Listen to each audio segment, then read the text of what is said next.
What up, squad? Welcome back to the channel. So look, before I get into this crazy ass story, here's the goal. I want to be a part of 1,000 people's 90-day transformation. So we're doing a 90-day transformation contest. It's called the 1,000 Transformations Challenge. The goal is to end up on Good Morning America with this. The goal is to change as many lives as we possibly can. And just so you know, this is not free. There's going to be a small investment involved. But if you are serious and you are ready to commit, then I want you to send me your name and your phone number to 1000transformations@gmail.com, and I will personally reach out to you. If you're not ready to commit, please don't send me your phone number. Please do not. I'm giving away $10,000 in prize money, and there's a lot of other details. So just send an email if you're ready. Let's get to today's video.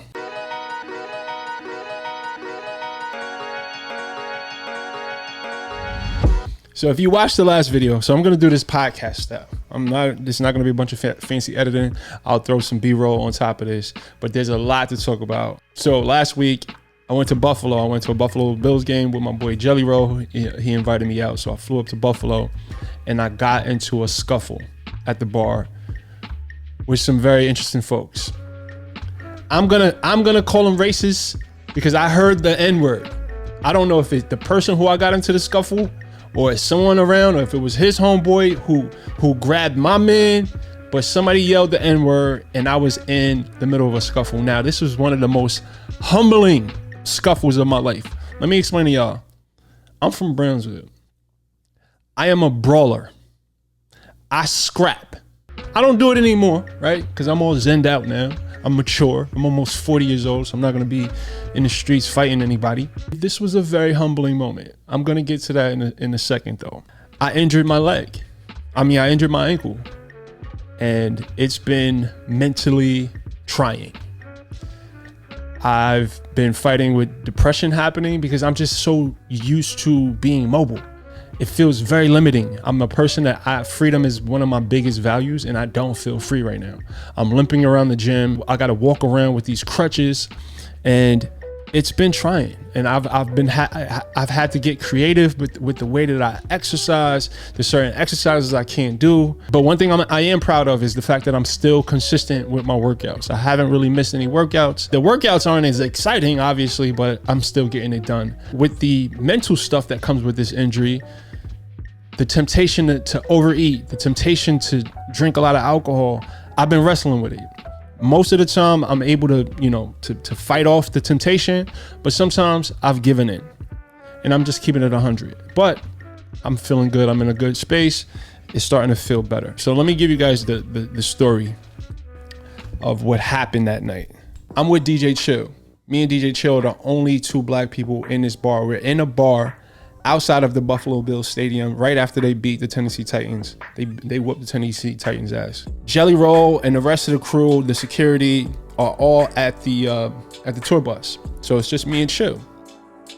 I lose Chill for a second and I spotted him at the bar. So I slid into the spot that was next to him.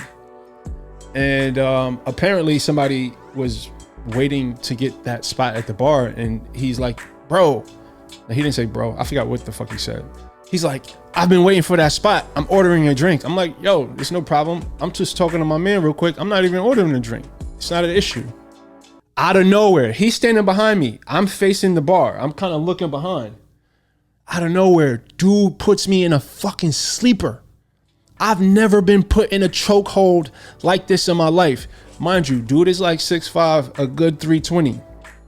And in that moment, now I'm going to explain to you what I'm most proud of. I'm going to get to that, what I'm most proud of. But in that moment, I'm like, yo, I am in a fucking sleeper right there. Dude is choking the shit out of me. I had the presence of mind to really stop myself and be present with that. I didn't know any strategies to get him off me.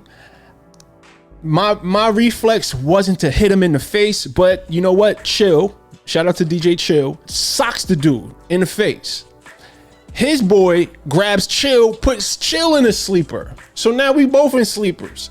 The security guards come. I guess the security guard get him off of me, and he pulls me back outside. I get outside and I'm telling the security guard, I'm like, listen, I don't want no beef. I'm not trying to fight no one. I need to go back inside to make sure that my man is good. I go back inside. I don't know if the dude who had me in the sleeper, I don't even know what he looks like. Dude is not even there. I get chill. I'm like, yo, chill. Let's go back to the tour bus. Let's not mention anything to Jelly. Let's not tell Maui, who is Jelly's security guard, what's going on, because I don't want this thing to escalate. I know if we would have went back and told Jelly and told Maui, we would have been in the middle of a goddamn war. But for me, as I sit back and reflect, for one, it was humbling. I'm not gonna say I've never lost a fight. I've had a lot of fights. I like to fight. And it was the first time that I had any sort of physical confrontation with someone where I didn't get my shit off, where I didn't at least punch him in his face. I didn't even get a chance to touch this dude. But the fact that my ego wasn't activated by that, and the fact that I had the mindfulness to be strategic about the way I reacted, because I know in the past my pride, my ego would have inspired me to do some stupid shit.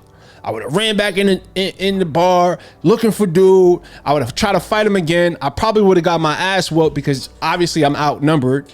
I'm in Buffalo with a bunch of Buffalo Bills fans. We're the only two black people in the bar. That probably would not have been a smart thing to do. But my ego in the past, my pride would have blocked that logic and inspired me to do some stupid shit. So I'm celebrating myself with that. Am I injured now? Yes. But you know what? This shit could have been a whole lot worse. Just keeping it 100. This could have been a whole lot. We were outnumbered. They could have, it just could have been, I could have ended up in a coma, or I could have ended up in jail, or it just, there's so many bad outcomes that possibly could have happened. That makes me appreciate the fact that all I did was turn my ankle, and that's it. Whether this racist person deserved to get his chin checked, he probably does. But you gotta know when to take your L. You gotta know how to read a situation sometimes, and you just gotta know how to have a perspective on it that gives you peace, and take your lesson. I took my lesson. I took my L. I took my humbling moment of being in a chokehold for the first time, and now I'm here with a pretty face telling you the story. And that very well could be a different situation right now. So I'm grateful. I'm extremely grateful.